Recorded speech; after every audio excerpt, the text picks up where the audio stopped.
Eu sempre recebo perguntas sobre autossabotagem. Esse é um termo que ficou meio famosinho por aí e está na boca de quase todo mundo.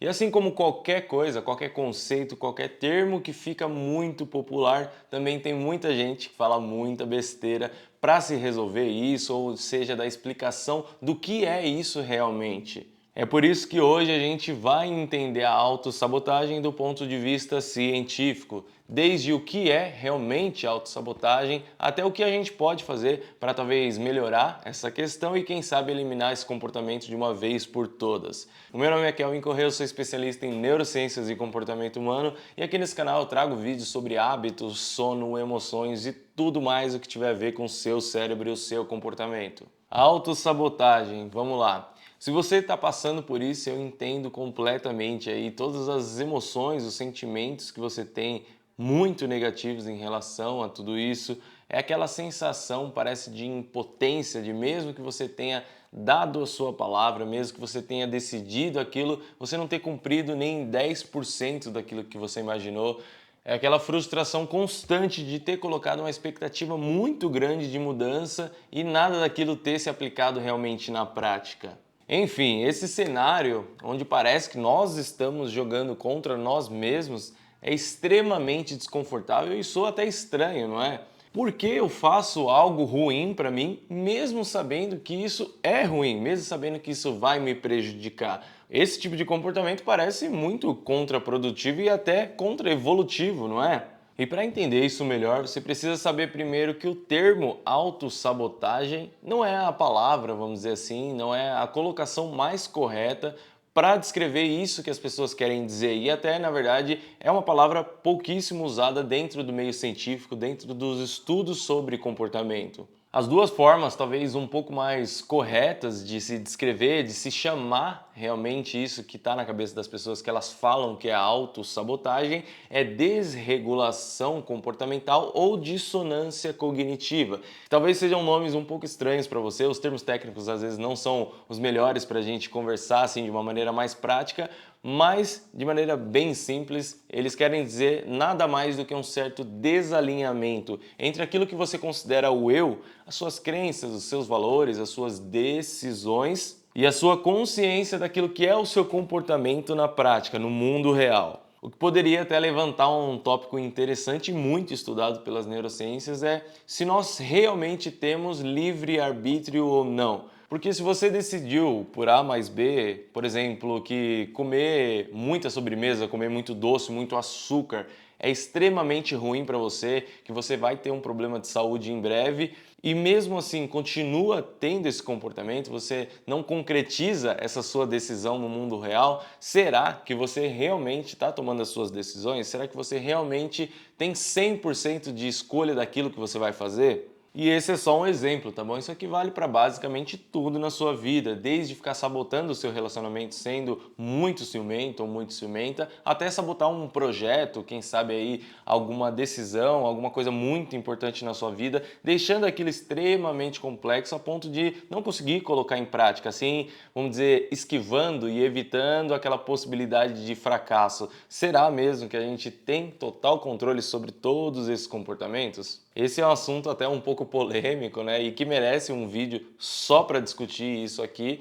mas fica aí o questionamento para você começar a pensar. O importante aqui para a gente hoje é entender por que isso está acontecendo, por que a autossabotagem acontece com a gente no dia a dia e quais são as melhores maneiras de tentar reverter essa situação, de melhorar ela como um todo. E é claro que existem várias visões sobre isso, tá bom? Existem várias explicações diferentes, mas a que eu considero mais relevante e até um pouco mais biológica é a incompatibilidade evolutiva. E não precisa se assustar com esse nome, com esse termo, tá bom? Porque é uma coisa bem simples na verdade.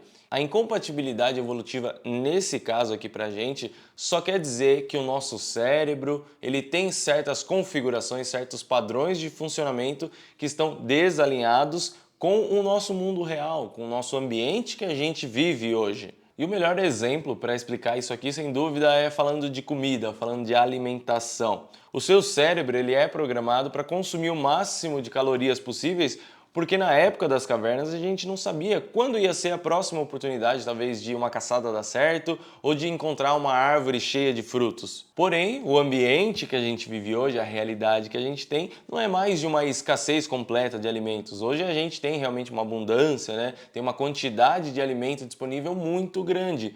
Mas o nosso cérebro demora literalmente dezenas, se não centenas de milhares de anos para se adaptar e ficar alinhado a esse ambiente novo. Por isso, o nosso instinto não é comer pouco para emagrecer, e sim comer o máximo possível e, de preferência, ainda alimentos que tenham muitas calorias, como, por exemplo, as sobremesas, né, que todo mundo adora. Ali tem muita caloria concentrada e isso, vamos dizer, na configuração padrão do nosso cérebro hoje, seria interessante. Então acaba existindo essa incompatibilidade entre o nosso cérebro, a configuração dele e o ambiente que a gente vive hoje. E por isso a gente tem vários comportamentos sabotadores. Lembrando que isso aqui é só um exemplo, tá bom? Isso aqui se aplica a você que fica perdendo tempo aí, horas e horas em rede social, quando deveria estar resolvendo seus milhares de problemas que você tem no dia a dia, ou pelo menos descansando, dormindo um pouco melhor. Isso reflete nas suas compras, que muitas vezes são compulsivas, tentando buscar um alívio, um prazer imediato ali sem muito esforço. E até para você que se esquiva o tempo todo de fazer o que deveria ser feito, que fica postergando, postergando, deixando para a última hora, ou até criando vários empecilhos para aquilo, para dizer que o mundo que conspira contra você, contra o seu projeto, contra aquilo que você tem que fazer. E entenda, essa minha explicação de como isso funciona não é para causar um certo conformismo em você e você deixar para lá, né? Usar isso como justificativa, né? Vamos dizer, muitas pessoas vão ouvir isso e falar, infelizmente não tem jeito, né? A culpa é toda do meu cérebro, eu não tenho culpa dele estar desalinhado com o nosso ambiente e não tem muito o que fazer, deixa para lá. E não, tá bom? Não é isso que eu quero trazer aqui para vocês. Eu estou explicando como funciona para a gente entender melhor esse funcionamento do nosso cérebro, entender melhor o nosso comportamento e, de alguma maneira, resolver isso. Tudo tem solução no nosso comportamento. É por isso que eu separei aqui, eu elenquei 3 ações simples e práticas para você colocar no seu dia a dia para tentar resolver isso, fechou? E se você já chegou até aqui nesse vídeo, não deixa de curtir aqui embaixo, de se inscrever no canal, porque isso é muito importante para o YouTube entender que esse conteúdo é de qualidade e ele espalhar para cada vez mais pessoas que estão precisando entender como acabar com a sua autossabotagem. Assim como você está se beneficiando desse vídeo, outras pessoas também deveriam. Então, deixa a curtida aqui embaixo, já se inscreve aí no canal para ajudar aí a espalhar esse conteúdo para cada vez mais pessoas. Então vamos lá para as soluções aí para a gente aplicar no nosso dia a dia. O primeiro é muito simples, mas muito importante, que é você se autoanalisar. Você se perguntar quem é você, mas não no sentido de quantos anos você tem ou qual profissão você pratica no dia a dia, e sim você entender o seu comportamento, quem é você, como você funciona, se você é mais influenciável ou menos, se você é uma pessoa muito determinada, se você não é, se você precisa talvez de um empurrãozinho para fazer as coisas, se você lida melhor com as coisas extremamente organizadas ou um pouco ali mais maleáveis. Quem é você? Como você funciona? Você precisa começar a se fazer essa pergunta, você precisa entender como você funciona, como o seu comportamento realmente é no dia a dia. Isso pode parecer muito simples ou pode parecer besteira, mas quando você para entender isso, você para se observar, muita coisa muda na sua vida, tá bom? Você vai entendendo ali alguns padrões sobre si mesmo e assim você consegue realmente começar a sair dessa autossabotagem porque você entende como você funciona. É algo muito simples, mas muito importante para a gente aplicar na nossa vida. E segundo, depois de começar a entender quem é você de verdade, você vai precisar analisar o seu ambiente. Se o seu ambiente está alinhado ou desalinhado com as coisas que você quer, com as coisas que você decidiu. Porque muitas vezes o ambiente que você está acaba te sabotando também. Isso não é uma coisa que vem só, vamos dizer, internamente, mas sim o que está à nossa volta acaba mudando também o nosso comportamento, as nossas decisões. E quando eu digo ambiente, ele vai desde as pessoas que estão à sua volta, se elas estão alinhadas ou não com os seus objetivos. É claro que é muito mais fácil, muito mais simples você começar a fazer dieta se quem vive com você, quem mora com você, não fica ali oferecendo, mostrando para você, sei lá, pizza todo dia, doce todo dia. Mas também ambiente significa no sentido de local mesmo. Se você é uma pessoa que está tentando estudar mais, É claro que você tem que organizar o seu ambiente para, por exemplo, você não ficar recebendo notificação o tempo todo no celular, para não ter muita coisa na sua mesa que talvez possa te distrair, para você ter um ambiente um pouco separado ali, para se concentrar um pouco melhor. Ambiente é tudo aquilo que está à nossa volta, então a gente precisa começar a analisar o nosso ambiente e organizar, manejar ele da melhor forma possível para ajudar a gente e não atrapalhar. E por último, e talvez até mais importante, é você aplicar o conceito, a filosofia do 1% na sua vida.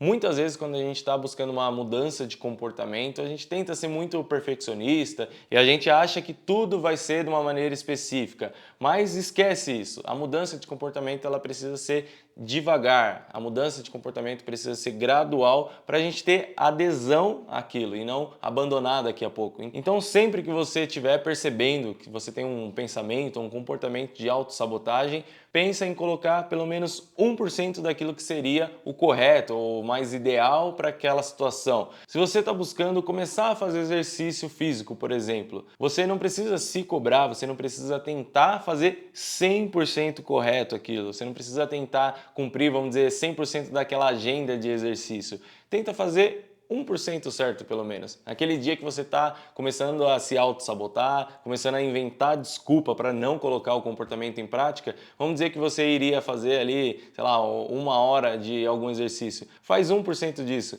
faz 5 minutinhos só do exercício. Coloque em prática o mínimo possível para aquilo começar a acontecer. Se vocês começarem a colocar isso em prática, vocês vão ver o poder que isso tem, porque muitas vezes a gente fica travado, fica parado, fica se auto-sabotando por tentar ser certinho demais, fazer tudo, vamos dizer, perfeito. E a verdade é que o ser humano, e principalmente quando ele está tentando mudar alguma coisa, ele nunca vai ser assim, tá bom? Então esquece aquela frase de se for para fazer mal feito é melhor não fazer, porque isso não faz nenhum sentido quando a gente estuda o comportamento, estuda o cérebro e como realmente o ser humano funciona. E para finalizar, eu indico para vocês um outro vídeo que eu já tenho aqui no canal gravado, que é um vídeo onde eu falo sobre como ser mais racional. Eu vou deixar ele linkado aqui em cima, mas esse é um vídeo muito importante que ajuda a gente a tomar decisões mais certas nas horas mais difíceis. Então nesse vídeo eu explico para vocês de maneira bem simples e bem prática o que a gente pode fazer para ser mais racional, para a gente ter um pouco mais de controle daquilo que a gente faz. Então, se eu fosse você, eu já pularia para esse outro vídeo